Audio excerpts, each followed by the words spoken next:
100 দিনের কাজের চোর, কয়লা চোর, বালি চোর, গরু চোর, আবাস যোজনা থেকে চোর, 100 দিনের টাকা চোর, স্কুলের উন্নয়নের জন্য যে টাকা আসছে সেই চোর, রাস্তার উন্নয়নের জন্য যে টাকা আসছে সেটা চোর।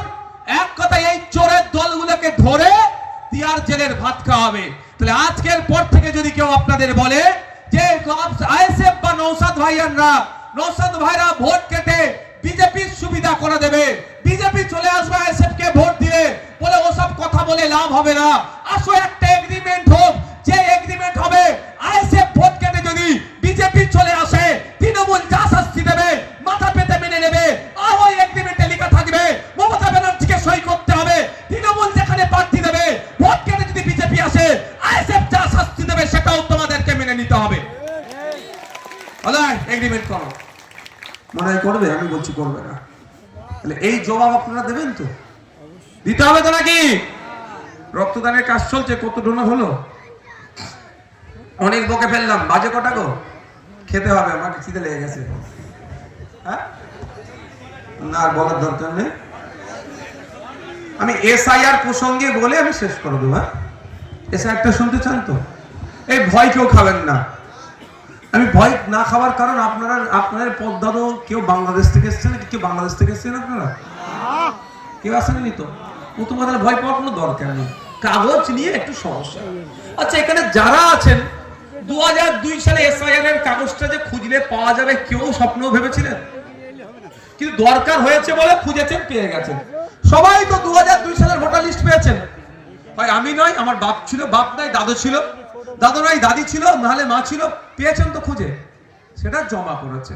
এবার কি হয়েছে? অনেককে নোটিশ করে ডাকছে বা অনেককে বিওলে এসে ডাকছে। এইটাই তো চলছে। এখনো আপনি ভয় পাবেন না। আমি শুরু থেকে বলছি ভয় পাবেন না, আজকেও বলছি ভয় পাবেন না। কারণ আর্টিকেল 326 কে আমি সামনে রেখে বলছি ভয় পাবেন না।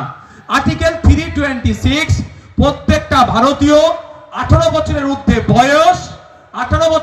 বয়স ভোট দানের স্বাধীনতা আর্টিকেল 326 দিয়েছে।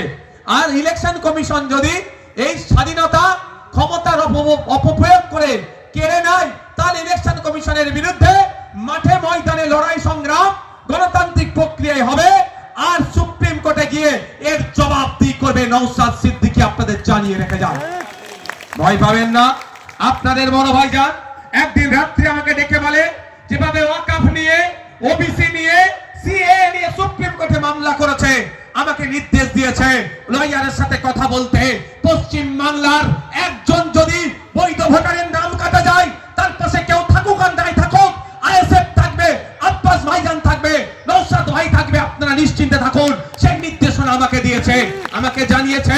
আমার মতুয়া হোক, আমার দলিত হোক, আমার আদিবাসী হোক, আমার নবশূদ্র হোক, আমার মুসলমান হোক, আমার খ্রিস্টান হোক, আমার ঝাড়গ্রামের মানুষ হোক, ফুরফুরা শরীফের মানুষ হোক, বসিরহাটের মানুষ হোক, আপনার ঝাড়গ্রামের মানুষ হোক, রাজ্যের যে কোনো প্রান্তের মানুষের একজনেরও যদি বৈধ ভোটারের নাম কেটে দেয়, রাজ্যের মানুষ কোন শাসক দল তার পাশে থাকুক আর নাই থাকুক, আমাকে নির্দেশ দিয়েছে তার জন্য দিল্লিগামী ফ্লাইট ধরে সুপ্রিম কোর্টে তার হয়ে আইনি লড়াই খাম চিহ্ন করবে, নওশাদ সিদ্দিকী করবে। আপনারা নিশ্চিন্তে থাকবেন। ডাক পড়েছে, যাবেন, ডকুমেন্টস নিয়ে যাবেন। কি করবেন? যাবেন, ডকুমেন্টস নিয়ে যাবেন, জমা করবেন, রিসিভ নিয়ে নেবেন। আপনাদের একটাই কাজ, কি? ডকুমেন্টস দেওয়া, রিসিভ নেওয়া। আমি আমার কথা বলছি আপনাদের ভয় কাটানোর জন্য। আমারও তো নাম আসেনি। কি হবে রে ভাই?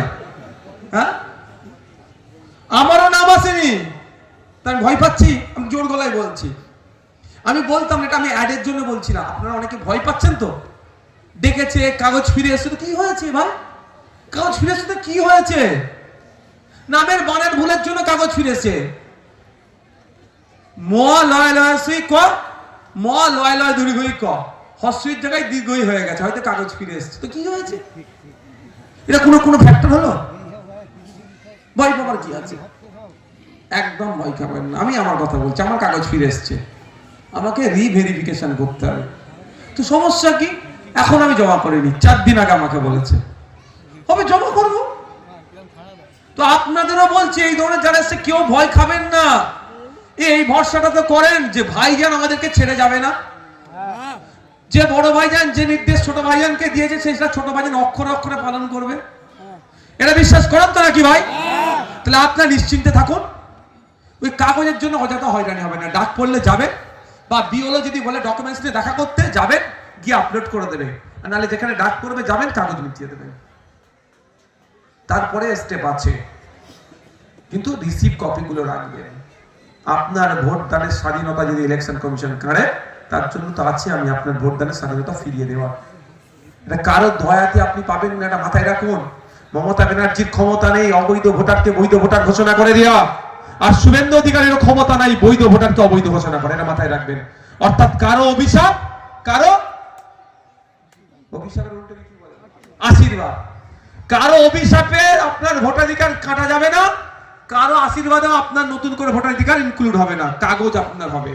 আপনার অধিকার সংবিধানের মাথায় লিপিবদ্ধ আছে। বাবা সাহেব আম্বেদকর 2 বছর 11 মাস 18 দিন অক্লান্ত পরিশ্রম করে যে সংবিধান দিয়ে গিয়েছে, ওই সংবিধানের 326 নম্বর ধারায় আপনার অধিকার আছে।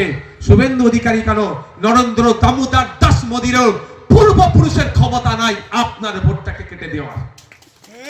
এটা বলা যাচ্ছে ভাই, পাওয়ার দরকার নেই। আপনি বলুন, বরঞ্চ যারা হইয়াই করছে 1952 সালের কাগজ আনতে বলুন। কি বলবেন? 1952 সালের কাগজ। কেন বলছি? দেশ স্বাধীন হওয়ার পরে প্রথম ভোট 1952 সালে হয়েছিল। সব আপনার পদ্মাদের নাম ওখানে পাবেন। এবার কোথায় খুঁজে পাবেন? অত মাথা খেলিয়ে লাভ নেই। দরকার পড়েছে 2002 এর খুঁজে পেয়েছেন তো? আমরা তো সে রাস্তা করে দিয়েছি ভাই। যদি দরকার লাগে 1952 সালেরও নওশাদ সিদ্দিকী আপনাদেরকে কাগজ তুলে দেবে, নিশ্চিন্তে থাকবেন আপনারা, ভয় পাবেন না। কে দলিত, কে আদিবাসী, কে মতুয়া, কে নওশূদ্র, কে হিন্দু, কে মুসলমান আমার কাছে দেখার দরকার নেই। সংবিধানের 326 নম্বর ধারাকে নিয়ে যদি কার সাথে ছেড়কার হয়, নওশাদ সিদ্দিকী আইসে তাকে ছেড়ে কথা বলবে না। মাথায় থাকবে তো? ভয় পাওয়ার দরকার নেই। ঠিক আছে? আমি আমার কথা বলে দিলাম, আমারও ডাক এসেছে রিভেরিফিকেশনের জন্য। হ্যাঁ, আমি যদি উত্তরাই নিশ্চিতভাবে আপনারা উত্তরাবেন তো? হ্যাঁ, আমি একা উত্তরে গেলাম, বাকি আপনাদের ছেড়ে পালাবো, এটা বিশ্বাস হয়? এটা জোরে বলেন। যে ভাইজান ডুবলে নিজে ডুববে, আর বাঁচলে সবাইকে নিয়ে বাঁচবে। আমি ডুবলে ভাই নেই যে আপনাদের ধরে ডুববো, এটা আমি করবো না। এটাও মাথায় রাখবেন। ভাইজান ডুবছে, আমাদেরকে নিয়ে ডুববে নাকি রে, ও কাজ আমি করবো না। আমি একা ডুববো, কিন্তু বাঁচার সময় হলে আমি একা বাঁচবো না, আপনাদেরকে সাথে নিয়ে বাঁচবো। তাই সুতরাং আপনারা নিশ্চিন্তে থাকুন। ডাক এসেছে, আপনারা যাবেন। কারো কথাই বিভ্রান্তের মধ্যে আপনারা পড়বেন না। 58 লক্ষ ভোটারের নাম বাদ পড়েছে। আপনারাই বলুন, এর আগে কত গল্প শোনাচ্ছিল শুভেন্দু অধিকারী আর মমতা ব্যানার্জি মিলে, যে 58 লক্ষ বাদ পড়েছে। হিসাবটা অনেক দেখা যাচ্ছে, কিন্তু আপনার বুথের কটা বৈধ ভোটারের নাম বাদ দিয়েছে বলতে পারবেন? একটা গিয়েছে। যদি যাই তার জন্য আমি লড়াই করব। আছে তথ্য দেবেন আমাকে? তাহলে কি আগে কি বলছিল? বাদ পড়ে যাবে, বাদ পড়ে যাবে, বাদ পড়ে যাবে। এখনো নাটক চলছে। শুভেন্দু অধিকারী বলছে বাদ দিয়ে দেবো, আর মমতা ব্যানার্জি বলছে বাদ দিতে দেব না। এই দুই ছেলে মেয়ে মিলে, এই মহিলা আর এই পুরুষ মিলে বাংলার মানুষকে ভুল বানাচ্ছে, বোকা বানাচ্ছে। তাই 2026 আসছে, কে হিন্দু কে মুসলমান দেখার প্রয়োজন নয়। এই ভদ্র মহিলা আর এই ভদ্র পুরুষ, এই দুয়ের হাত থেকে বাংলাকে বাঁচাতে হবে। এই দুইজন মিলে এক দলে ছিল, প্ল্যান করে এখন দুটো দলে গিয়ে বাংলার মানুষকে নতুন ভাবে পেশাই করার চেষ্টা করছে। আমরা এর জবাব 2026 সালে দেব। কে মতুয়া, কে দলিত, কে আদিবাসী, কে নওশূদ্র দেখার দরকার নাই। আমরা শিক্ষার আন্দোলন করব, স্বাস্থ্যের আন্দোলন করব, কর্মসংস্থানের আন্দোলন করব। মায়ের হাতে 1000 টাকা ধরিয়ে দিচ্ছে, মায়ের হাতে 1200 টাকা ধরিয়ে দিচ্ছে। মায়ের ছেলেরা যখন চাকরি করতে চাইছে সরকারি, সেই মায়ের কাছ থেকে আবার 15 লক্ষ টাকা ঘুষ চাইছে। এটা হতে দেব না। আমরা 1000-1200-তে বিশ্বাস করি না। হেভি অংশে মায়েরা আছে, মায়েদেরকে জানিয়ে দিতে চাই, আপনারা যদি আমাদেরকে সুযোগ দেন, আমি কম করে মায়েদেরকে মাস গেলে 5000-এর পক্ষে আমি সওয়াল করি। 1000-1200-তে কি হবে ভাই? 5000 টাকা কম করে দিতে হবে। তার পরিবর্তে রাজ্য কিছু কাজ বুঝে নেবে। কিন্তু আজকে 1000 টাকা দিচ্ছে মায়ের হাতে 1200 টাকা, আর ওই মায়ের ছেলেটা যখন সরকারি চাকরির জন্য যাচ্ছে 15 লক্ষ টাকা না দিলে চাকরি হবে না। লাভ হচ্ছে না লস হচ্ছে? আমরা সেই দিন